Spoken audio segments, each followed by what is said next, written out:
ओम अष्टादशाधिकशतमोऽध्यायः। राजा के सेवक, सचिव तथा सेनापति आदि और राजा के उत्तम गुणों का वर्णन एवं उनसे लाभ। भीष्म जी कहते हैं, राजन, इस प्रकार अपनी योनि में आकर वो कुत्ता अत्यंत दीनदशा को पहुंच गया। ऋषि ने हुंकार करके उस पापी को तपोवन से बाहर निकाल दिया। इसी प्रकार बुद्धिमान राजा को चाहिए कि वह पहले अपने सेवकों की सच्चाई, शुद्धता, सरलता, स्वभाव, शास्त्र ज्ञान, सदाचार, कुलीनता, जितेंद्रियता, दया, बल, पराक्रम, प्रभाव, विनय तथा क्षमा आदि का पता लगाकर जो सेवक जिस कार्य के योग्य जान पड़े उन्हें उसी में लगावे और उनकी रक्षा का पूरा प्रबंध कर दे।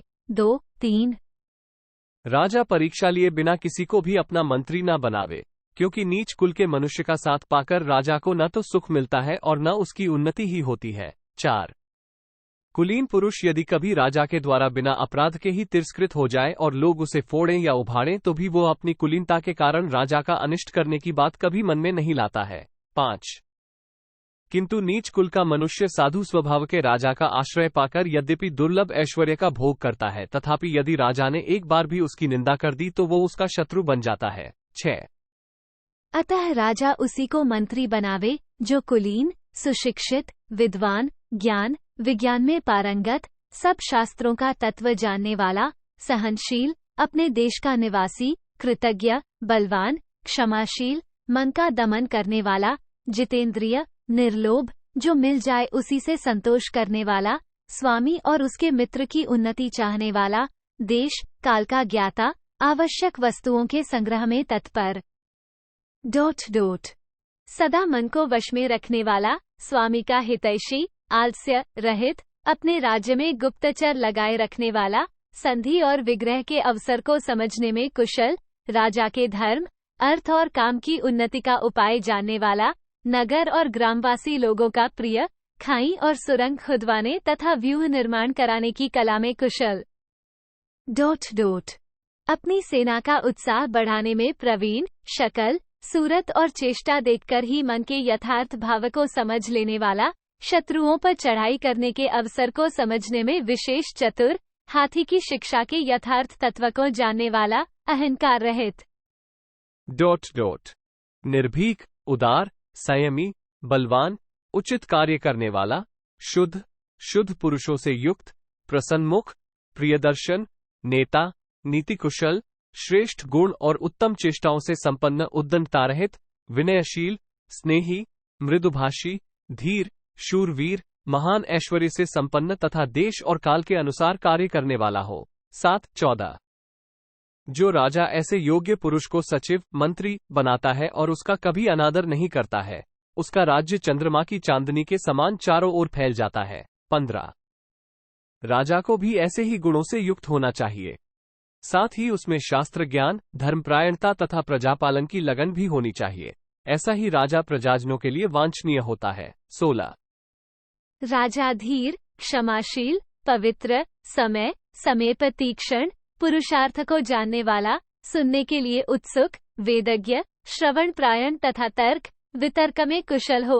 17 मेधावी, धारणा शक्ति से संपन्न, यथोचित कार्य करने वाला, इंद्रिय संयमी, प्रिय वचन बोलने वाला तथा शत्रु को भी क्षमा प्रदान करने वाला हो। 18 राजा को दान की परंपरा का कभी उच्छेद न करने वाला, श्रद्धालु, दर्शन मात्र से सुख देने वाला, दीन दुखियों को सदा हाथ का सहारा देने वाला, विश्वसनीय मंत्रियों से युक्त तथा नीतिपरायण होना चाहिए। 19 वो अहंकार छोड़ दे, द्वंद्वों से प्रभावित न हो, जो ही मन में आवे वही न करने लगे, मंत्रियों के किए हुए कर्म का अनुमोदन करे और सेवकों पर प्रेम रखे। 20 अच्छे मनुष्यों का संग्रह करे, जड़ता को त्याग दे, सदा प्रसन्नमुख रहे, सेवकों का सदा ख्याल रखे, किसी पर क्रोध न करे, अपना हृदय विशाल बनाए रखे।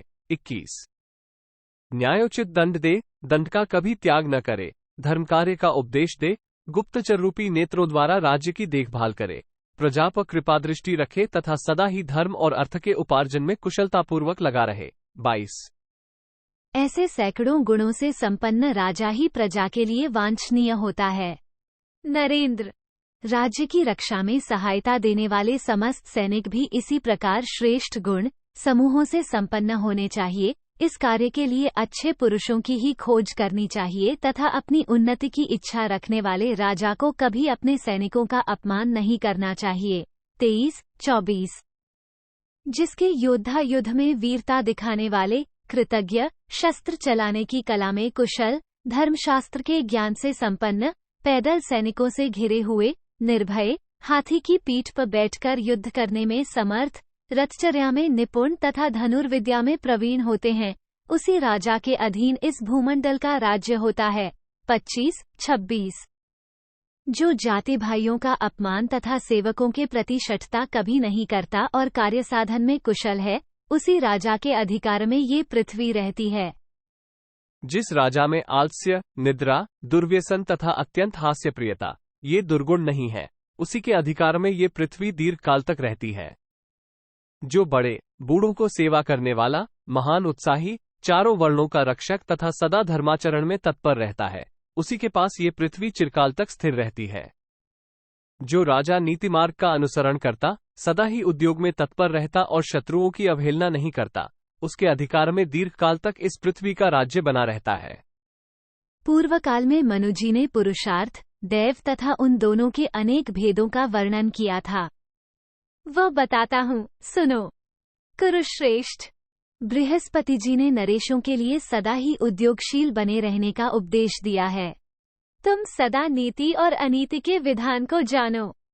जो शत्रुओं के छिद्र देखे, सुहृदों का उपकार करे और सेवकों की विशेषता को समझे, वो राज्य के फल का भागी होता है। जो राजा सदा सबके संग्रह में संलग्न, उद्योगशील और मित्रों से संपन्न होता है, वही सब राजाओं में श्रेष्ठ है।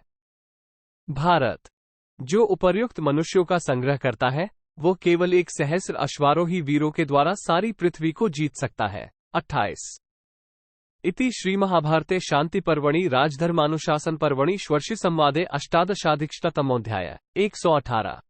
इस प्रकार श्री महाभारत शांति पर्व के अंतर्गत राजधर्मानुशासन पर्व में कुत्ता और ऋषि का संवाद विषयक 118वां अध्याय पूरा हुआ। 118 दाक्षिणात्य अधिक पाठ के 7 श्लोक मिलाकर कुल 35 श्लोक हैं।